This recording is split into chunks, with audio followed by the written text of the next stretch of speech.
I sat at the dining table, reviewing our bank balance after dinner. The numbers looked steady, yet a quiet feeling kept telling me I was missing something important. Over the past few months, our routines had become more organized. Even with savings growing and bills paid on time, the sense of relief I expected never fully settled in. What confused me most was that I couldn't point to a specific problem.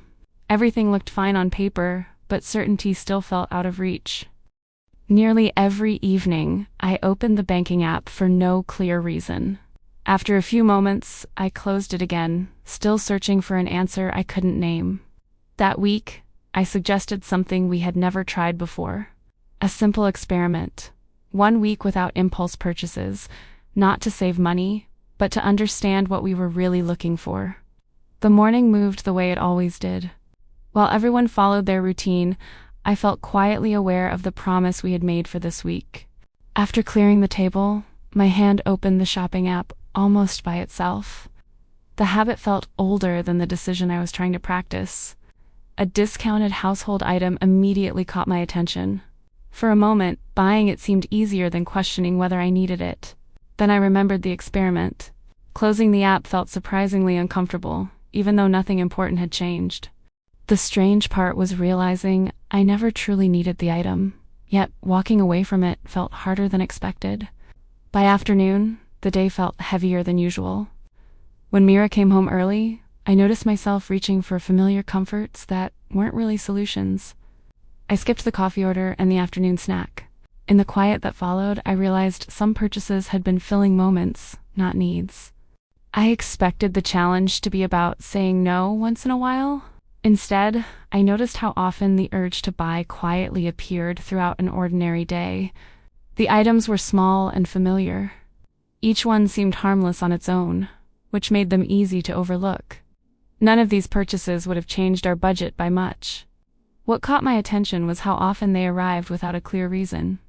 I began writing down each moment when I wanted to buy something.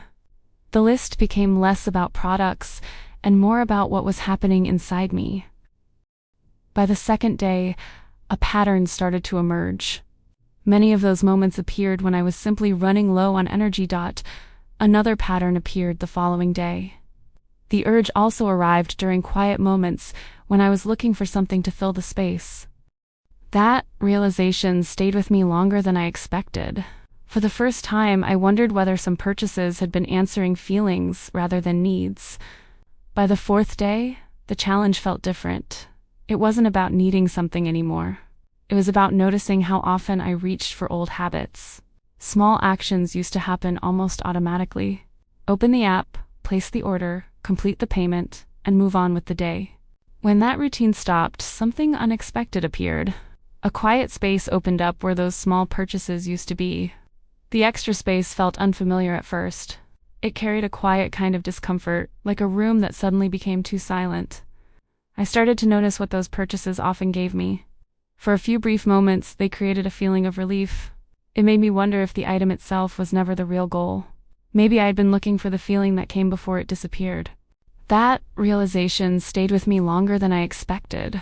Sitting with that thought felt more meaningful than any package arriving at the door. From the outside, nothing seemed different. The week moved forward with the same routines that filled our home every day. We still shared small laughs over dinner. There was no conflict, only another ordinary evening together. Yet beneath those familiar moments, I noticed a quiet shift. Something inside me was becoming harder to ignore. I began noticing every small urge to buy. The more clearly I saw it, the more present it felt. By the fifth day, several unfinished chores were waiting for me. The pressure was small, but it sat quietly in the background. Without thinking, my hand reached for the shopping app. The habit appeared before I had even made a decision. I closed the app and paused for a moment. For the first time that week, I became curious about the feeling behind the purchase. That afternoon, I sat beside Mira while she quietly filled a page with colors. Nothing important was happening, yet the moment felt unusually peaceful. I noticed her erase something she had just finished. A few seconds later, she started drawing the same space again. I asked if she thought she had made a mistake. Her answer came with an easy shake of the head. She said she was simply bored. The way she smiled made the answer sound completely normal. Then she added that whenever she felt bored, she usually wanted something new. It sounded like a simple thought from a child. I laughed quietly at first. Then the sentence lingered in my mind longer than I expected. In that ordinary remark, I suddenly recognized a familiar pattern. For a moment, I was no longer thinking about Myra. I was thinking about myself. That night, I opened the notes from our little experiment.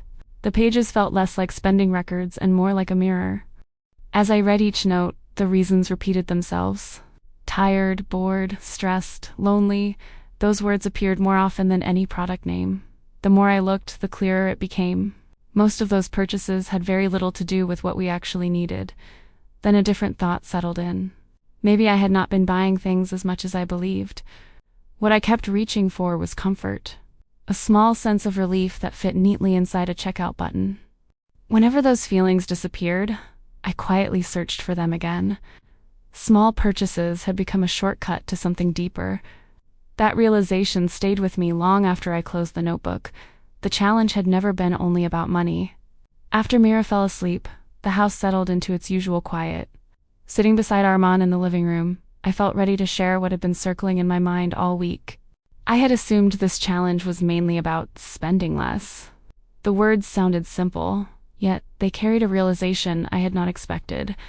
Arman listened without interrupting. His quiet question made me pause and look more closely at what I had learned. The answer came more clearly than I expected. Many of my shopping impulses appeared on days when I was simply tired and looking for relief. Arman stayed silent for a moment. His thoughtful expression suggested he was searching through familiar experiences of his own. When he finally spoke, his words were different but familiar. He admitted that he also looked for escapes when life felt heavy, even if they took another form. For the first time that week, I did not feel alone with my observations. Understanding arrived quietly, like a light already present in the room becoming easier to notice. The seventh day arrived more quietly than I expected. The experiment ended, but I noticed I was paying attention to my choices in a way I never had before. Nothing about our family suddenly became perfect. Daily routines continued exactly as they always had. The urge to buy still appeared from time to time. It simply no longer felt invisible. Seeing a habit clearly changed how it felt. What once pulled me automatically now invited a moment of reflection. We agreed on one simple rule. Anything unplanned would wait until tomorrow before we decided. The waiting was never about restriction. It created enough distance for my thoughts to catch up with my emotions. Looking back, the biggest change was not in our spending. It was the quiet space we discovered between wanting something and choosing it. A week passed, and our bank account looked almost the same as before. The numbers barely changed, yet something felt quieter inside me. What changed most was not our spending. It was the way I began noticing my own habits with more honesty. Many purchases had never been about the item itself. Sometimes they quietly followed feelings I had not taken time to recognize. The realization was small enough to miss on an ordinary day. Yet it felt like the first step toward choices made with greater intention. Looking back, this week became more than an experiment about spending. If our family's story kept you company tonight, you're welcome to continue the journey with Clara's Family Journal. And I'm curious. Have you ever bought something and later realized you were really searching for a feeling, not the item itself?